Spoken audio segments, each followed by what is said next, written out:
हम पढ़ रहे थे कृतिका पूरक पुस्तिका का पाठ नंबर 3, साना साना हाथ जोड़ी।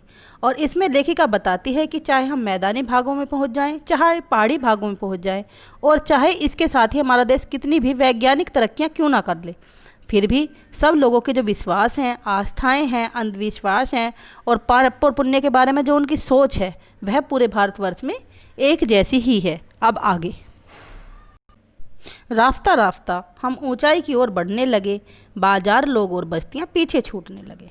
अब परिदृश्य से चलते चलते स्वेटर बुनती नेपाली युवतियां और पीठ पर भारी भरकम कार्टून ढोते बोने से दिखते बहादुर नेपाली ओझल हो रहे थे। अब लेखिका कहती है कि धीरे धीरे राफ्ता राफ्ता धीरे धीरे हम लोग ऊंचाई की ओर जाने लगे, और जो बाजार थे, लोग थे और जो बस्तियां थी जिनमें वो लोग रह रहे थे, वे सब हमसे पीछे छूटते जा रहे थे। भाई स्वाभाविक है, जब हम आगे बढ़ेंगे तो पीछे वाली चीज़ें तो पीछे छूटेंगी ही। अब जब हम देख रहे थे, जो आगे हमारे सामने दृश्य था, उसमें जो नेपाली युवतियाँ थी वे स्वेटर बुन रही थी, और जो नेपाली लोग थे वे लोगों को लाने और ले जाने के काम में लगे हुए थे। अब नीचे देखने पर घाटियों में ताश के घरों की तरह पेड़ पौधों के बीच छोटे छोटे घर दिखाई दे रहे थे। जब लेखिका ऊपर पहुंच गई पहाड़ी क्षेत्रों में, तो जब वो नीचे देख रही है तो उन्हें जो घर हैं और पेड़ पौधे हैं वे छोटे छोटे दिखाई देते हैं। हिमालय भी अब छोटी छोटी पहाड़ियों के रूप में नहीं, वरन अपने विराट रूप एवं वैभव के साथ सामने आने वाला था।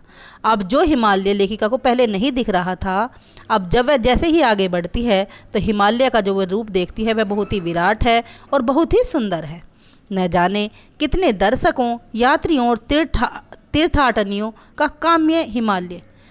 ना जाने लेखिका कहती है कि ना जाने कितने ही दर्शक और कितने ही यात्री हिमालय को देखने के लिए, हिमालय को पसंद करने के लिए यहाँ पर आते हैं। पल पल परिवर्तित हिमालय, पल पल बदलने वाला हिमालय, परिवर्तित बदलने वाला। और देखते देखते सारे रास्ते वीरान, संकरे और जलेबी की तरह घुमावदार होने लगे। अब लेखिका आगे कहती हैं कि जो रास्ते थे वे धीरे धीरे वीरान, सूने से, संकरे पतले और जलेबी की तरह मुड़े हुए। मतलब जो रास्ते होते हैं पहाड़ों में बच्चों, वे मुड़ावदार होते हैं, घुमावदार होते हैं और पतले रास्ते होते हैं। हिमालय बड़ा होते होते विशालकाय होने लगा। विशालकाय बहुत बड़े शरीर वाला होने लगा। घटाएं गहराती गहराती पाताल नापने लगी। जो घटाएं थी वे बहुत अधिक गहराने लगी और ज़्यादा फैलने लगी। वादियाँ चौड़ी होने लगी। बीच बीच में करिश्मे की तरह रंग बिरंगे फूल शिद्दत से मुस्कुराने लगे। उन भीमकाय पर्वतों के बीच और घाटियों के ऊपर बने संकरे कच्चे पक्के रास्तों से गुजरते यूं लग रहा था हम किसी सघन हरियाली वाली गुफा के बीच हिचकोले खाते निकल रहे हैं। अब जब लेखिका यहाँ से जाती है तो लेखिका बड़े बड़े पर्वतों के बीच में से गुजर रही होती है बेटे उस टाइम पे। तो वहाँ वो देखती है कि जो घाटियों के बीच में बने बने पतले रास्ते हैं ना, कच्चे और पक्के, तो उसे उन्हें देखकर ऐसा लगता है कि जैसे वह सघन बहुत घनी हरियाली वाली गुफा के बीच से निकल रही हो। इस बिखरी असीम सुंदरता का मन पर प्रभाव पड़ा कि सभी सैलानी झूम झूम कर गाने लगे, सुहाना सफ़र और ये मौसम हंसी। जब लेखिका इस सुंदरता को देखती है और इस सुंदरता का उसके मन पर जो है बहुत अधिक प्रभाव पड़ता है, और इसे देखकर सैलानी होते हैं जो घूमने जाते हैं, पर्यटक, वे सब एक गाना गाने लगते हैं। और वो गाना कौन सा होता है बच्चों? सुहाना सफ़र और ये मौसम हंसी। अब आगे। पर मैं मौन थी। लेखिका ने कहा कि सैलानी जो थे, दर्शक थे, बाकी सभी गाना गा रहे थे, पर मैं चुप थी। मौन होना, चुप होना, किसी ऋषि की तरह शांत थी। मैं चाहती थी कि इस सारे परिदृश्य को अपने अंदर भर लूँ। लेखिका चाहती है कि मैं इस सारे दृश्य को, सारे परिदृश्य को अपने अंदर समेट लूँ, पर मेरे भीतर कुछ बूंद बूंद पिघलने लगा। जीप की खिड़की से मुंडकी निकाल निकाल मैं कभी आसमान को छूते पर्वतों के शिखर को देखती, तो कभी ऊपर से दूध की धार की तरह झरझर गिरते जलप्रपातों को, जलप्रपात, झरने। अब लेखिका कहती है कि मुंडकी कह रहे हैं बेटे सिर को, तो लेखिका कहती है कि जीप से बाहर कभी मैं अपने सर को बाहर निकाल कर कभी तो आसमान को देखती हूँ, आसमान को छूते हुए पर्वतों को देखती हूँ, और फिर कभी आसमान से ज़मीन की तरफ आते हुए झरनों को। तो कभी कभी नीचे चिकने चिकने गुलाबी पत्थरों के बीच इठला इठला कर बहती नदी। इसी बीच में कभी मैं पत्थरों के बीच में बहती हुई नदी को इठला इठला कर, इतरा इतरा कर बहती हुई नदी को देखती हूँ। चांदी की तरह कौंद मारती बनी ठनी तिस्ता नदी। कौन सी नदी? तिस्ता नदी। अब ये है तिस्ता नदी कहाँ पर है? सिक्किम में। सिलीगुड़ी से ही हमारे साथ थी ये तीस्ता नदी। ये नदी जो थी सिलीगुड़ी से निकली हुई है, पर यहाँ उसका सौंदर्य पराकाष्ठा पर था। पराकाष्ठा पर होना, बहुत अधिक बढ़ जाना। इतनी खूबसूरत नदी मैंने पहली बार नहीं देखी।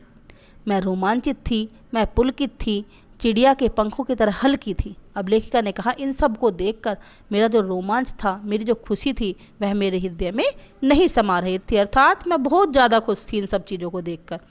मेरे नगपति, मेरे विशाल, मैंने हिमालय को सलामी देनी चाहिए। नगपति पर्वतों को कहा गया है। मैंने हिमालय को सलामी देनी चाहिए कि तभी जीप पर एक जगह रुकी, खूब ऊंचाई से पूरे वेग के साथ ऊपर शिखरों के भी शिखर से गिरता फैन उगलता झरना। अब लेखिका कहती कि मैं सलामी देना चाहती थी हिमालय को, तभी जीप एक जगह रुकी और वहाँ पर उसने क्या देखा? पूरे वेग से, पूरी ऊंचाई से गिरता हुआ एक झरना। फैन कहते हैं झाग, झाग उगलता हुआ झरना। इसका नाम था सेवन सिस्टर्स। अब झरने का जो नाम है, जो झरना इसमें आया, वो सेवन सिस्टर्स है, और जो नदी इस पाठ में आई है वह है तीस्ता नदी। फ्लैश चमकने लगे। सभी सैलानी इन खूबसूरत लम्हों की रंगत को कैमरे में कैद करने में मशगूल हो गए। फ्लैश मतलब कैमरे की जो लाइट थी, वह सभी लोगों ने अपने कैमरे ऑन कर लिए। क्यों? क्योंकि सभी व्यक्ति जो वहाँ घूमने गए हुए थे, वह उन लम्हों को, उन खूबसूरत पलों को अपने कैमरे में कैद कर लेना चाहते थे कि भाई वहाँ से आने के बाद हमारे पास क्या होगा? हमारे पास सिर्फ फ़ोटो होंगे। तो वह उन फ़ोटोओं को खींचने में लगे। आदिम युग की किसी अभिशप्त राजकुमारी सी मैं नीचे बिखरे भारी भरकम पत्थरों पर बैठ झरने के संगीत के साथ ही आत्मा का संगीत सुनने लगी। अब वो कहती है लेखिका कि इस समय मैं अपने आप को एक शापित राजकुमारी जैसा महसूस कर रही थी, जो कि बड़े बड़े पत्थरों पर बैठी है और झरने का संगीत तो सुन ही रही है, साथ साथ अपनी आत्मा के संगीत को सुनने की भी कोशिश कर रही है। थोड़ी देर बाद ही बहती जलधारा में पांव डुबोया तो भीतर तक भीग गई। देखा, जब मैंने इसके साथ ही इस बहती हुई जलधारा पानी के बहाव को में पांव डाला तो मैं भीतर तक भीग गई। मतलब मेरा मन भी प्लावित हो गया।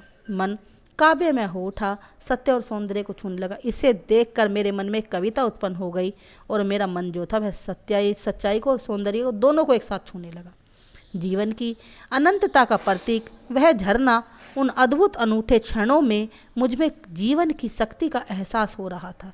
इस कदर की प्रतीत हुआ जैसे मैं स्वयं भी देश और काल की सरहों से दूर बहती धारा बन बहने लगी हूँ। अब लेखिका को खुद मतलब ऐसा महसूस होता है कि जैसे वह भी इस समय के साथ जल की धारा सी बन गई है।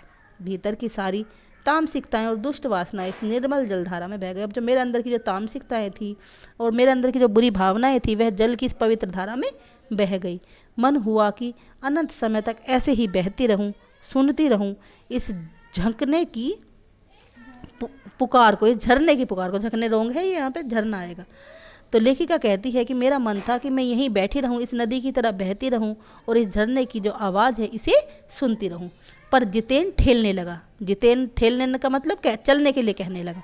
आगे इससे भी सुंदर नज़ारे मिलेंगे। जितेन ने कहा कि अभी यहीं पर मत रुको, आगे आपको इससे भी सुंदर दृश्य देखने को मिलेंगे। अनमनी सी मैं उठी, अनमनी सी बिना मन के। थोड़ी देर बाद ही फिर नज़ारे आंखों और आत्मा को सुख देने लगे। अब आगे जो और दृश्य हमें दिखाई दे रहे थे, जो और चित्र हमें दिखाई दे रहे थे, वे मेरी आत्मा को और मेरी आंखों को सुख देने लगे। पल पल परिवर्तित हिमालय, पल पल बदलने वाला हिमालय। कहीं चटक हरे रंग का मोटा कालीन ओढ़े तो कहीं हल्का पीलापन लिए तो कहीं प्लास्टर उखड़ी दीवार की तरह।